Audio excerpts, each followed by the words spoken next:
Oh, it's a lovely day in the neighborhood. It's about 84 degrees right now. Wearing my N95 mask as usual.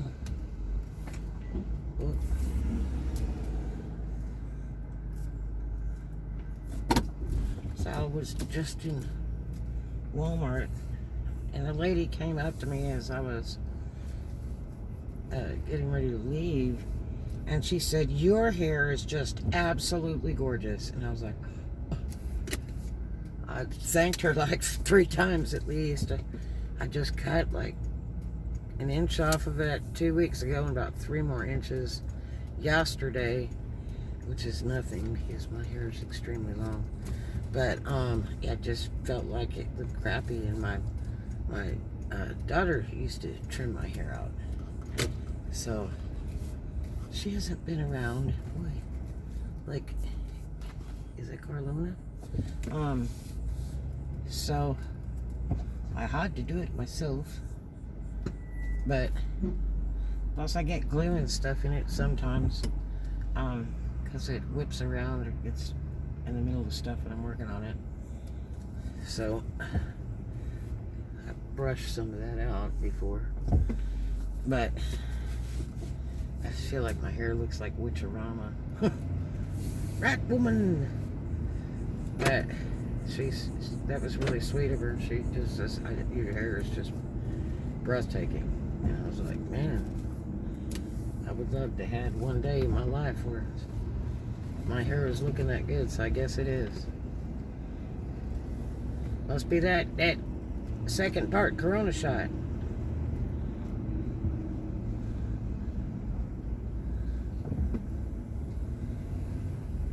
Well, they got a different fuel man over here. That other guy was a piece of trash. I should show you this place. They still haven't painted the curb, put signs up, nothing. And I get more comments on that vlog where people say, if you look, you'll see that there's some notice somewhere there painted on the ground or the curbs or signs, and there's not. And this one guy commented, he says driver's not supposed to be within so many foot of another vehicle or another person and all. Whoa, gee, hot diggity dog. Wonder why he violated. It was obnoxious. There was no reason for all that negative drama.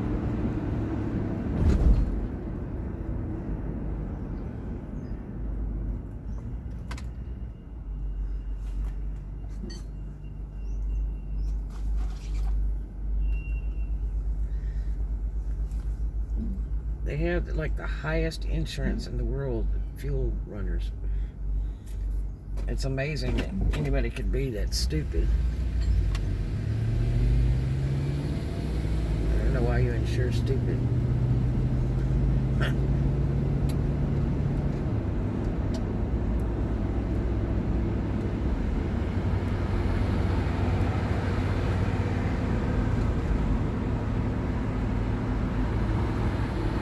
So this is one of the last weeks where it's going to be extremely hot for the year for Florida. Sometimes, it changes around. I mean, you could get a hot day or week in the middle of the winter time, but there aren't that many seasons here. It depends what part of Florida you're in. If you're, up by the state line, not too far from it, up north, yeah, you get snow and stuff. Somebody said on a YouTube vlog the other day that, well, it never snows in Florida. The hell it doesn't.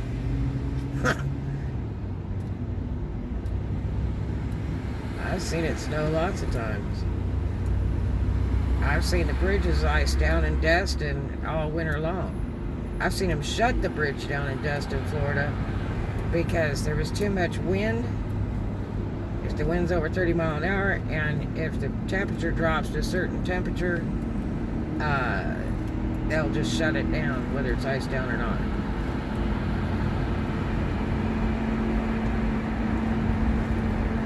I've been in the car broke down at a club I was working at, and with all my run stock in my Cadillac, and it was, what was it, 5 degrees that one night out in the bar. Yeah. And my boss offered 3 times before they left. They said, you know, it's going to be really cold tonight. I said, well, I better not leave the car with all my stock in it and stuff. Although I'd left my van there for about a week one time when I first bought it, the tranny blew. But, yeah, so I was like texting them. They said, well, you just call us or text us, you change your mind. We live like down the street. So I think I made it about an hour and a half, 2 hours, and I was like, okay. So they got me. I don't think I ever defrost all the way through morning. I was so cold. When I travel working, I carry a variety of clothes in the car because I never know where I'm going to be tomorrow. If I get called to another state that's colder or hotter, I have to be prepared. I have to be buying more clothes, more clothes, more clothes.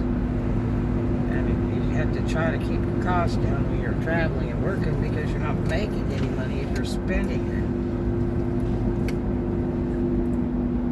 For somebody that normally has 400 pairs of shoes and boots in the closet, 28 blazers and multitudes of other things and fur coats, it's really not a good thing to be buying any more clothes. Unfortunately, I don't have all of that anymore because it's stolen in storages. A huge majority of it. So it's really strange to go from clothes for every occasion and all year round, so you can dress different every day, to virtually nothing. And when you're boondocking, you don't need a lot of real fancy stuff because you want to stay low profile. You don't want people to think that you have money or anything. You don't want to attract attention.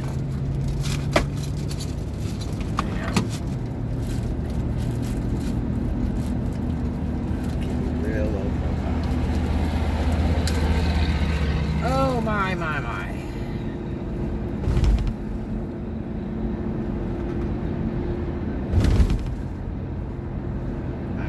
not fitting right today. Probably have salt in my body. They say salt is good for corona. How do you like that? Interesting, isn't it? So I don't see any lights on this car yet. Might have just been kind of a fluke thing, or you know, magnet can set that off too and mess up the computer. Check the car and see if they got any magnets making it mad. I know I have a couple that I use for working on my car, but I try to keep them as far away from the computer as possible.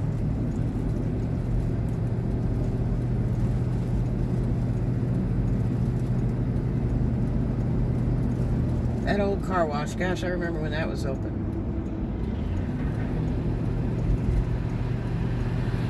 It's been there forever. Car washes can make some pretty good money. I was watching a girl, I guess she's on TikTok, and this girl is like 20, and she owns, I guess, 2 car washes now. And just little spray ones, you know, you do it yourself. Those are huge tires. Looks like an International. I thought it was a Jeep at first, but it looks like a military truck maybe. And she was talking about how she got, you know, her financing, and how she had a majority of the money already saved to put down, and that you know, her maintenance and the time involved and stuff. And she's in an area that's not like real big money or anything. It's just kind of type place. And she is making bank. I think she was saying she's pulling like $1,400 a week in a coin car wash. I'll tell you something that really makes money. It's Washington. They always have. But you better know how to fix them and have the money to replace washers and dryers and use your money wisely. If you have repairs, whatever. A good friend of mine, he used to be a bridge builder. And he quit and started buying watch chairs. I think he's from Ohio.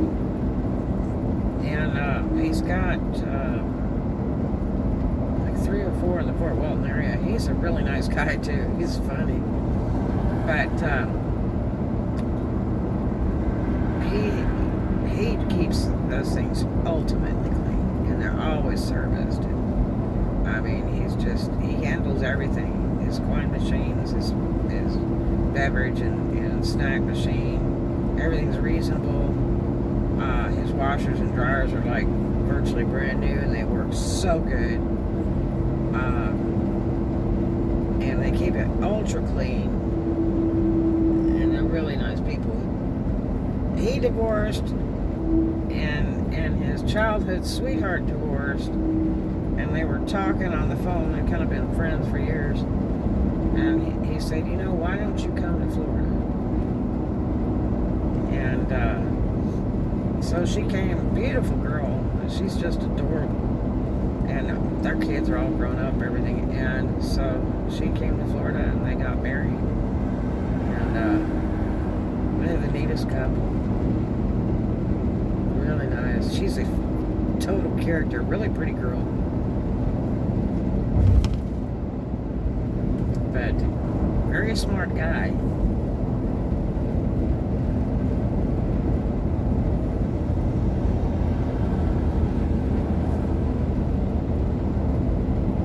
I know some other guys, the one guy is an engineer.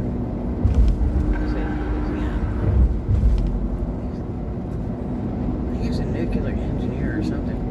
And he said, man, my field just went dead, you know. I think it was for the pandemic too, and he turned around and opened a moving company, and he moves people all over in the state of Florida. I mean, he will drive down to like Sarasota and bring the people back up, you know, to the Fort Walton area, Valparaiso, whatever. And he does good. He is real good. He stores the truck. Here's the big trick. He stores the truck at a storage company where you rent parking spaces. So it's on a camera and everything, and he doesn't have to worry about, you know, putting in his yard or whatever. He's got a place for it, 24-hour access. That's a good way to fly.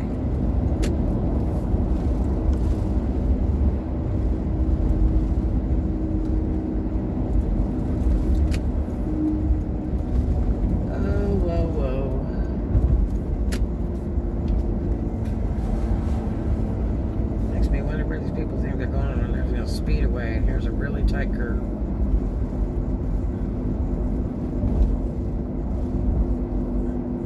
This is only like 45 miles an hour here, but people flying through here. This is not a good area to speed, trust me. I have quite a few friends that got horrendous tickets over here. All around the Oklahoma airport.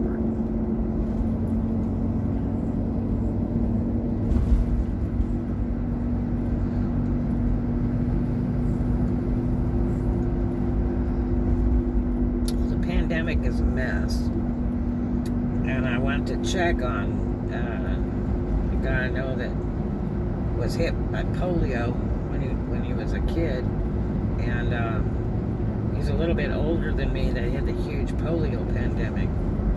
Boy, was that terrible, because I was a kid through a lot of that too, So,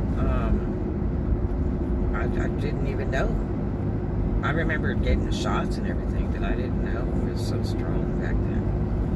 But he got hit with it before they invented the vaccine, you know. And tons of kids and people got hit with it. Most of them died. And he has lived in an iron lung for like over 70 years. And his name's Paul Alexander.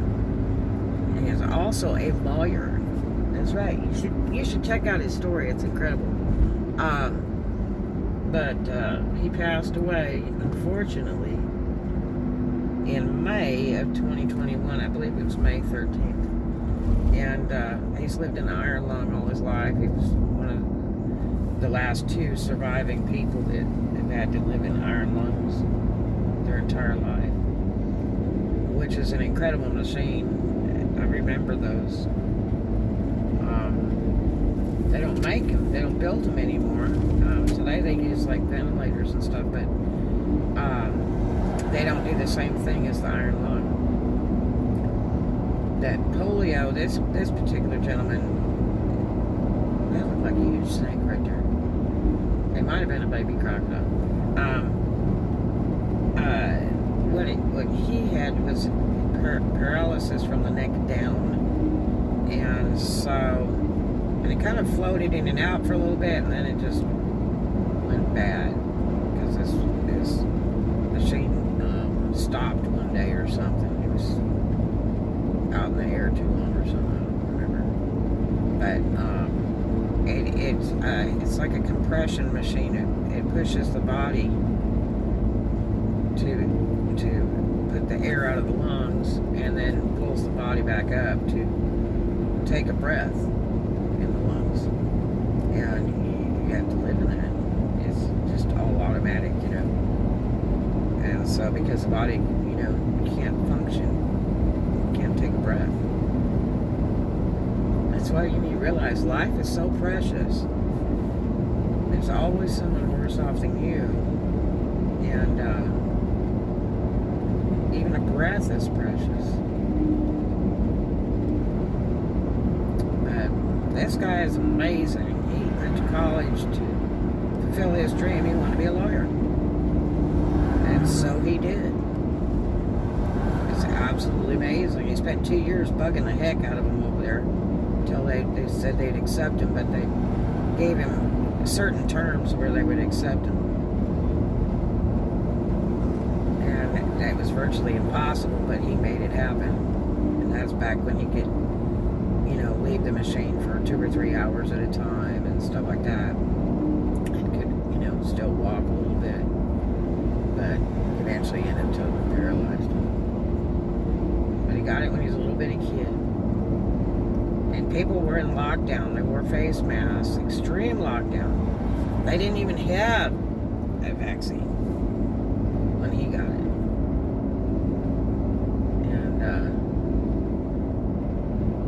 And it was pretty rough, but he was one of those bound and determined. You know, the mind is a very powerful thing. You'd be surprised what the mind can do.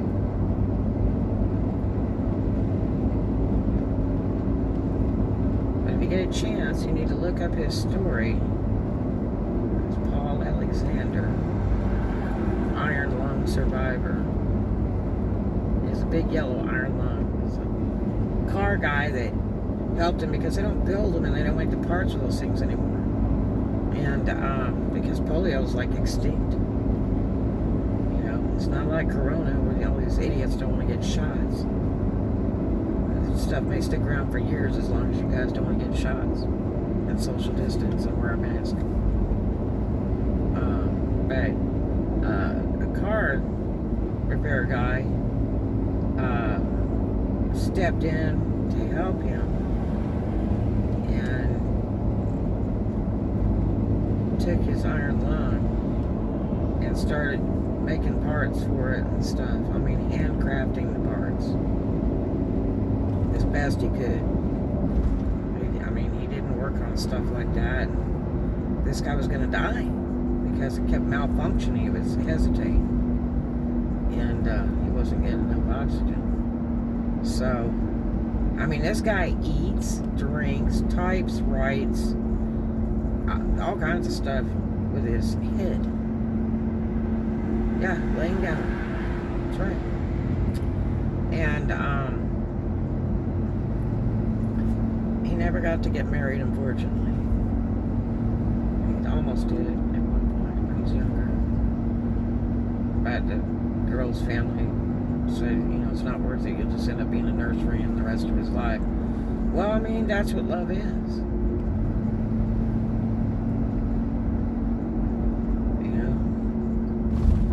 But, yeah, it is. So this car guy does all this work, and then he paints the thing even. And, it was amazing what he did. Now, back in the day when Paul Alexander was a kid, that unit cost $1,500. Hell, cars didn't even cost that much. I don't think they did. It was a huge amount of money. Huge.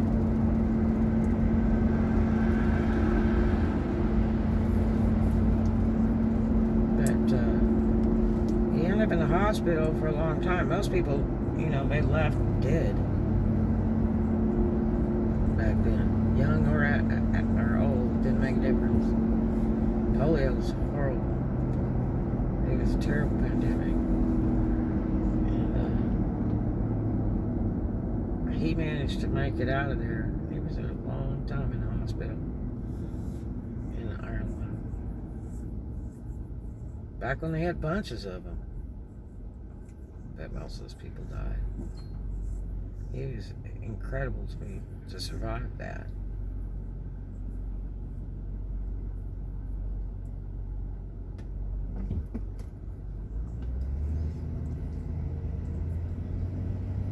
And I think it took like 6 or 7 years to get the vaccine for that finally.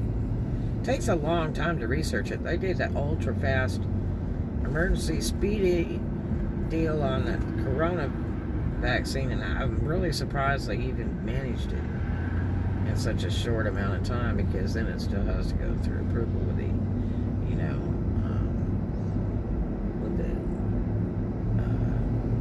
state and everything, and the government has to pass. I just really didn't have enough time to do all that testing. They got it through, saving people's lives so far. A bunch of stupid people spend time spreading the virus. It was so sad. I was just in Walmart, and here's, a young lady who's probably about in her 20s, with a little kid that's probably about 8. And they're hugging in a store, shopping. And neither one of them has a face mask.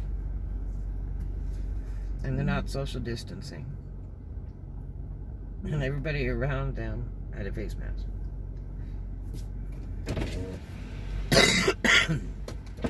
It breaks my heart. It's just it's sort of like people are just walking to their death. They don't care.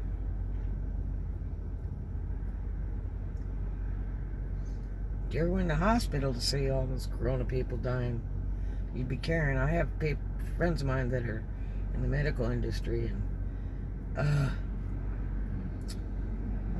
the stories they tell, and it's just, it's very stressful mentally and stuff.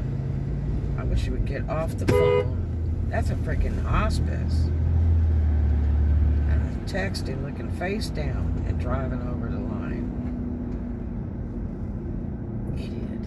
And that white van, I could swear it said a hospice on the side of it. Destin Hospice or something.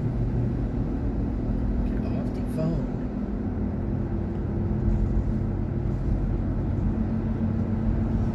Well, the gas station's busy. I don't see the price over there. It's dropped a little bit. Hey, used car prices are dropping right now. brother was trying to rent a car. He said he couldn't get one anywhere across the United States. They're all taken up. Yeah.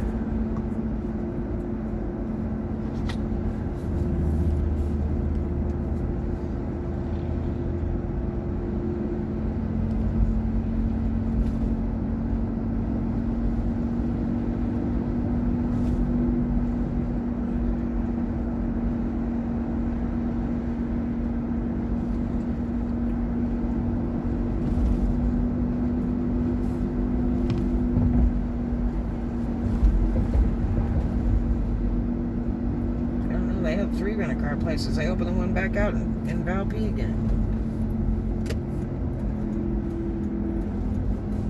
They have a ton of rent-a-car. They have rent-a-car right at the airport here. With hundreds of cars. That's where most of them are anyway. LCU. That's that Lincoln Navigator right there. Sure is the one that stalks me. In front of Fort Walton Beach Auto Brokers. Maybe the guy traded the car off.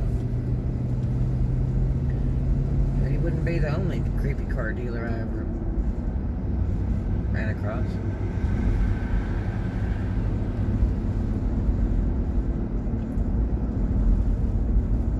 I can name several.